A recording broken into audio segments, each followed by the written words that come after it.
او positive, ہما نے کہا۔ اچھا، وہ آپ کو خون دے سکتے ہیں، اب تو مسئلہ ہی حل ہو گیا۔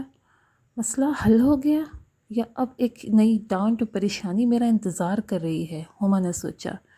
وہ جانتی تھی کہ ہر چیز کا الزام اسی پر لگایا جائے گا۔ جب ہما گھر پہنچی اس کی ساس وہاں موجود تھی۔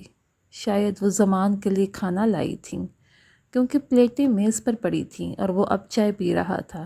تو تم آ گئی ہو، زمان نے کہا۔ ہما کو شرمندگی سی ہو رہی تھی۔ وہ جانتی تھی کہ زمان نے اس کی ساس کو سب بتا دیا ہوگا کہ ہما نے کیسے اس سے بات کی، کھانا نہیں بنایا یا اس سے جھگڑا ہوا۔ اس کی ساس کو سلام کیا اور پوچھا کہ وہ کیسی ہیں۔ میں ٹھیک ہوں بیٹا، بتاؤ ڈاکٹر کیا کہہ رہی تھی؟ زمان نے فائل پکڑی جو ہما نے پکڑی ہوئی تھی اور دیکھنے لگا۔ 5 ہیموگلوبن؟ کیا تم پاگل ہو؟ زمان نے اونچی آواز میں کہا۔ تمہارے پاس کیا کھانے کو کچھ نہیں ہے؟ ہاں، تم یا میں جاب کرتے کس لیے ہیں؟ ہما چونک گئی۔ یہ کیا ہے بتاؤ؟ دیکھو بیٹی، تمہیں اپنا خیال رکھنا چاہیے تھا۔ اس کی ساس بھی پریشان ہو گئی۔ ہما نے آنکھیں نیچے کر لیں۔ ڈاکٹر کہہ رہی تھی کہ مجھے خون کی بوتلیں لگیں گی، ہما نے دھیرے سے کہا، اور آپ کا بلڈ گروپ او پازیٹیو ہے اور آپ مجھے خون دے سکتے ہیں۔ زمان کی آنکھیں گویا باہر نکل آئیں۔ کیا؟ ساس بھی پریشان ہو گئی۔ کیا تم دماغ سے باہر ہو؟ دماغ خراب ہے تمہارا؟ اگر میں نے تمہیں خون دیا تو یہ تمہارے اور اس گھر کی دیکھ بھال کون کرے گا؟ اور میں یہ کمزوری کیسے پوری کروں گا آخر؟ لیکن کچھ نہیں ہوتا ہے، آپ تو خواہ بات بڑھا رہے ہیں، ہما نے کہا۔ نہیں بیٹا، وہ ٹھیک کہہ رہا ہے ہما، تم اپنی کمزوری خود ہی کور کرو، اس کی ساس نے کہا۔ اچھی خوراک لو، تم ٹھیک ہو جاؤ گی۔ لیکن امی، ڈاکٹر نے یہ سب کہا تھا، میں نے نہیں۔ اگر اچھی غذا کے ذریعے اس کو کور کیا جا سکتا تو ڈاکٹر مجھے اچھی غذا ہی تجویز کرتی۔ ہما نے یہ کہا اور اپنے کمرے میں چلی گئی۔ وہ بستر پہ لیٹی تھی، اس کا سر بہت درد کر رہا تھا۔ اسے پھر سے گھٹن محسوس ہونے لگی۔ اس نے کھڑکی کھول دی۔ اس نے پڑوسیوں کی چھت پر پھر کسی کو دیکھا۔ اسے کھڑکی کھولنے میں ہچکچاہٹ محسوس ہوئی۔ کھڑکی کھولوں یا نہیں کھولوں؟ اسے پھر وہی آدمی دکھائی دیا جسے اس نے صبح دیکھا تھا۔ وہ فون پر کسی سے بات کر رہا تھا، لیکن پتہ نہیں کیا ہوا کہ وہ پھر اسے دیکھنے لگا۔ ہما کو عجیب سا لگا۔ اس نے کھڑکی کھول دی لیکن اس کے سامنے پردہ کر دیا۔ اسی لمحے زمان کمرے میں داخل ہوا۔ وہ اس کے قریب آیا۔ تم کیا کر رہی ہو؟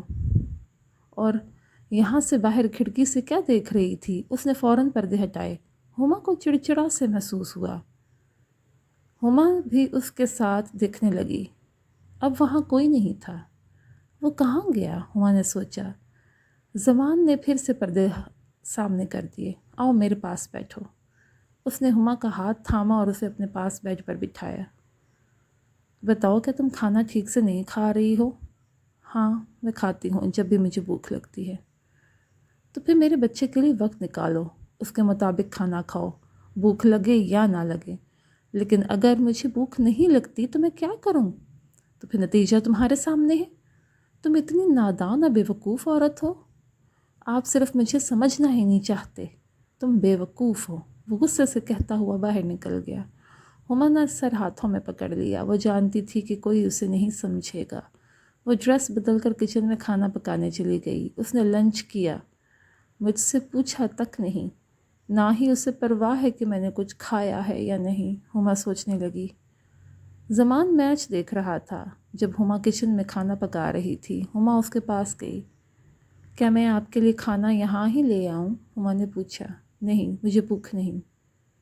اگر آپ کو بھوک نہیں تھی تو کیا آپ مجھے پہلے نہیں بتا سکتے تھے؟ میں اتنی دیر سے کچن میں اس حالت کے ساتھ کھانا بنا رہی ہوں۔